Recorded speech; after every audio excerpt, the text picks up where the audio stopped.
అనేది. అంటే ఇంకొక చిన్న డౌట్ ఏంటంటే మనం గతంలోంచి కూడా చూసుకున్నట్లయితే ఈ బెట్టింగ్లు పెట్టడం జూదం ఆడడం అనేది మనకు వస్తుంది. బట్ ఇది ఆఫ్లైన్లో మనం ఇన్ని రోజులు చూసాం మన తాత ముత్తాతల నుంచి కావచ్చు. ఇప్పుడు అప్పటి నుంచి ఇది ఉంది. బట్ ఇప్పుడు మాత్రం అంటే టెక్నాలజీ పెరగడం వల్ల ఈ బెట్టింగ్ కాస్త యాప్ల్లోకి వచ్చింది అనుకోవచ్చా? కరెక్ట్. ఇప్పుడు మనకేమైందంటే అంతకుముందు మీరు ఏం చేసినా తెలిసేది. ఇప్పుడు ఊరిలో మీరు ఎవరు తాగినా మన ఊరిలో తాగే వాళ్ళు అందరూ కూడా తెలిసేది పేరు, వాళ్ళ పేరుతో అదే పిలిపి అని ఒరిజినల్ పేరు మానేసి అది చేసేవాళ్ళు. ఎందుకంటే అప్పుడు తాగేవాళ్ళు చాలా తక్కువ ఉంది. అట్లానే ఆడేవాళ్ళు కూడా చాలా తక్కువ మంది ఆడేవాళ్ళు. అది కూడా ఎక్కడో దూరం ప్రాంతానికి వెళ్ళి ఏదో ఒక పండుగ టైంలో ఉండొచ్చు, లేదా స్పెషల్ అకేషన్స్లో ఉండొచ్చు, లేదంటే కొంతమంది గ్యాంగ్ ఏర్పాటు చేస్తే ఈ రోజు కాకపోయినా రేపైనా వాళ్ళు పట్టుబడేవాళ్ళు. ఇప్పుడేమైంది, it has become online, smart phones ద్వారా రావడంతోనే అయింది. ప్లస్ ఇప్పుడు ఏమైంది, అంతకుముందు డబ్బులు ఎవరి దగ్గర తీసుకున్నా మనకు బయటపడేది.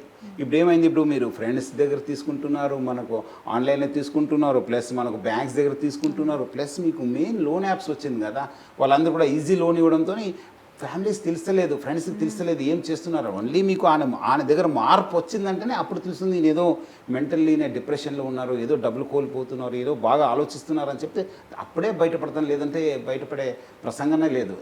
అంటే ఇప్పుడు మనం ఇందాక మాట్లాడుకున్నట్టు వార్తల్లో చూస్తున్నాం చాలా విషయాలు. గేమ్లో పేరెంట్స్కి తెలియకుండా 4 to 5 lakhs, కొంతమంది 10 lakhs కూడా పెట్టి మోసపోతున్న సిచ్యువేషన్ కనబడుతుంది. అంటే తల్లిదండ్రుల పాత్ర కూడా కీలకం అనుకోవచ్చా పిల్లల్ని కట్టడి చేయడం? డెఫినెట్లీ కీలకం ఉంది. ఎందుకంటే వాళ్ళు చూడాలి కదా వాళ్ళు పిల్లల్ని.